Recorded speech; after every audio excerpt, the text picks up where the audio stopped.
Salut tout le monde et bienvenue dans ce nouveau journal 11 Mercato. On démarre avec le Mercato de l'OM justement, qui s'annonce plus que mouvementé. Avec la qualification en Ligue des Champions, Marseille va avoir de grosses ambitions et on va le voir dès cet été sur le Mercato. Mais au-delà des pistes 20XL que l'OM va avoir, il y aura quelques dossiers plus surprenants. C'est le cas de Mario Stroikens. Le milieu offensif d'Anderlecht a marqué 4 buts et délivré 6 passes décisives en 37 apparitions, toutes compétitions confondues, dont 29 en tant que titulaire. Il faut aussi préciser qu'il a été embêté par plusieurs blessures cette saison. Il a manqué 48 jours de compétition entre décembre et janvier. La prochaine liste de l'Algérie approche. Et encore une fois, les supporters espéreront voir Marnay Sakliouche et Ryan Cherki qui tardent à annoncer leur décision. Pour le moment, le dossier n'avance pas vraiment. L'occasion pour Amine Gouiri de leur envoyer un petit message. J'étais à leur place, je sais que ce n'est pas facile d'entendre son nom lié à l'Algérie à chaque sélection. Ils sont les bienvenus, mais il ne faut pas trop qu'ils tardent à faire leur choix. Un groupe est en train de se construire. Les joueurs ont un ego, un orgueil. Le coach fait ses choix aussi. Nous, on a fait toutes les qualifications pour la CAN et le Mondial. On a fait de longs déplacements, comme au Botswana. C'est difficile de faire ces matchs. C'est dur de gagner pour se qualifier. Donc si des nouveaux arrivent comme ça, une fois qu'on est qualifié, car on n'est pas encore qualifié,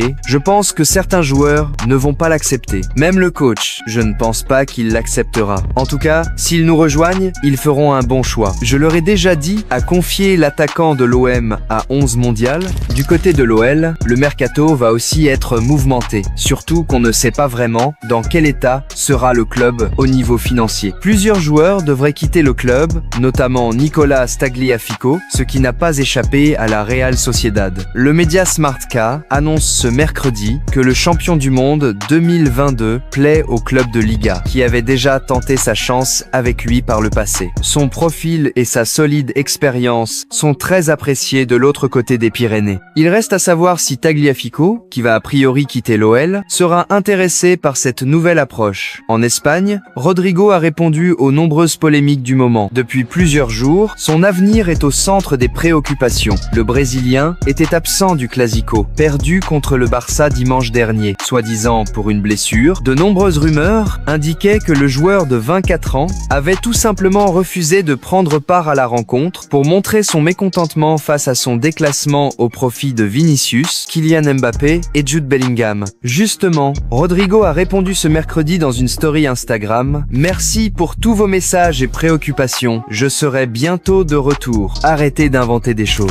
On reste au Real, où Xabi Alonso, le futur entraîneur de la Maison Blanche, risque de se retrouver rapidement dans une situation complexe avec Kylian Mbappé. Le technicien espagnol aura pour mission d'aider l'équipe à retrouver un certain équilibre, perdu depuis le départ de Toni Kroos, explique la Cadena Ser, mais il devra surtout faire en sorte de moins exposer son équipe, en réussissant à faire en sorte que ses stars offensives travaillent défensivement. Et en tête de liste, on retrouve Mbappé. Xabi Alonso doit rentrer dans le vestiaire et, tout comme Luis Enrique a essayé de faire courir Mbappé sans succès, et tout comme Ancelotti a essayé d'en faire un joueur de plus en défense sans succès, maintenant c'est au tour de Xabi Alonso. Et ce n'est pas facile du tout, a déclaré le journaliste espagnol Manu Carreño. En tout cas, Xabi Alonso ne viendra pas seul à Madrid. Le futur ex-coach du Bayer Leverkusen devrait être tenté de faire signer Alejandro Grimaldo, qui a été l'un de ses hommes forts au Bayer Leverkusen. Le seul petit détail, c'est que Grimaldo a été formé au FC Barcelone. Affaire à suivre. En parlant du club catalan, le mercato s'annonce chargé aussi à Barcelone. D'après le journal AS, le Barça pense sérieusement à recruter un nouveau gardien de but. Pour le moment, Chesney n'a pas prolongé son contrat et Marc-André ter Stegen ne fait pas l'unanimité en interne. L'état de santé du joueur de 33 ans questionne de plus en plus, tout comme ses performances qui n'ont pas été à la hauteur des attentes du club ces dernières années, selon AS. Ter Stegen souhaiterait rester en Catalogne l'an prochain, bien qu'il ait été tenté par l'Arabie Saoudite l'été dernier, comme il l'a fait fait savoir à sa direction. Récemment, les noms de Diogo Costa, qui est ciblé par City et Bart Verbruggen, ont été cités. Mais c'est surtout celui de Johan Garcia qui revient avec insistance. Il faut dire qu'il est le gardien qui réalise le plus d'arrêts en Liga.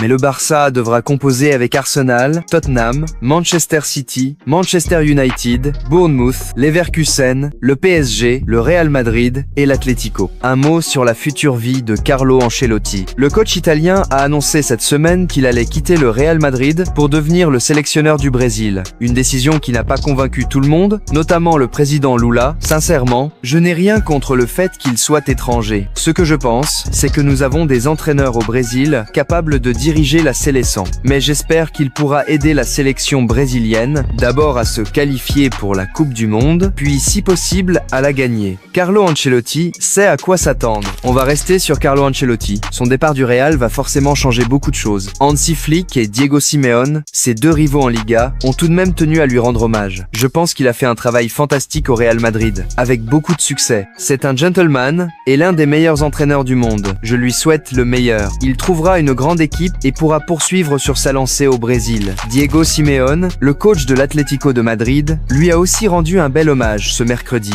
Je ne vais pas m'étendre sur l'évaluation de son départ. C'est une affaire personnelle entre son club et lui. En tant qu'entraîneur, et j'imagine que c'est le cas de tous les entraîneurs de la Liga aujourd'hui, nous avons tous de l'admiration pour son travail, non seulement pour tout ce qu'il a représenté au Real Madrid, sa gestion et tout ce qu'il a fait, mais aussi pour toute sa carrière sportive. Je l'admire, il le sait, je le lui ai dit, je l'aime beaucoup et je lui souhaite le meilleur. Cristiano Ronaldo a brillé et brille toujours en Arabie Saoudite, mais sa carrière est clairement proche de la fin. En revanche, on pourrait rapidement voir un petit nouveau. Cristiano Junior. La semaine dernière, le Portugal a annoncé la convocation de Cristiano Ronaldo Junior avec l'équipe nationale U15. D'ailleurs, CR7 n'a pas caché sa joie et son émotion de voir sa progéniture défendre les couleurs du Portugal. Fier de toi, mon fils, a écrit le quintuple Ballon d'Or sur ses réseaux sociaux. Et justement, ce match a permis à Cristiano Junior de se mettre en valeur sous les yeux de certains scouts des plus grands clubs européens. Le Bayern Munich, Manchester United, Tottenham, Dortmund ou encore Leipzig. Il y avait du très beau monde pour voir le fils de CR7. On parlait justement de Manchester United. Il n'y a pas que Cristiano Junior dans les radars. D'après les informations du Times,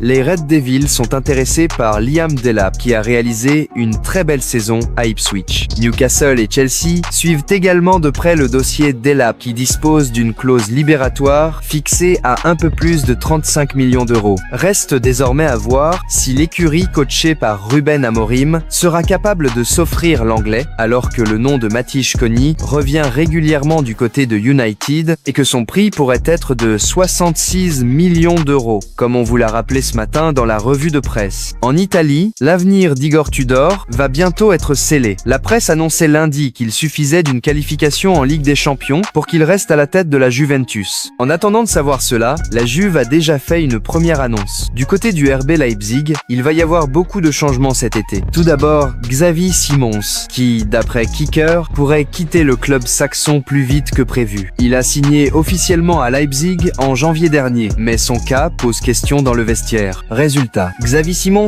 pourrait partir, même si aucun club ne s'est vraiment manifesté pour le moment. Benjamin Šeško fait aussi partie des joueurs susceptibles de quitter Leipzig cet été. Arsenal, Chelsea, Manchester United et le FC Barcelone sont intéressés. Loïs Openda pourrait aussi quitter le club cet été, même s'il faudra trouver une équipe capable de lever la clause fixée entre 4,20 et 4,20 millions d'euros. Castello Luqueba est également un joueur qui a la cote sur le mercato. Chelsea, Liverpool et Manchester United sont sur le dossier. Rendez-vous cet été pour voir si Leipzig vendra tous ses cadres pour une somme qui pourrait atteindre 330 millions d'euros. Un officiel du jour, c'est Jonathan David qui a annoncé son départ du LOSC dans une vidéo publiée sur son compte Instagram. Après 5 ans passés chez les Dogs, l'international canadien quittera le club gratuitement cet été et disputera son dernier match samedi soir à domicile face au Stade de Reims. Il tentera de décrocher une qualification en Ligue des Champions.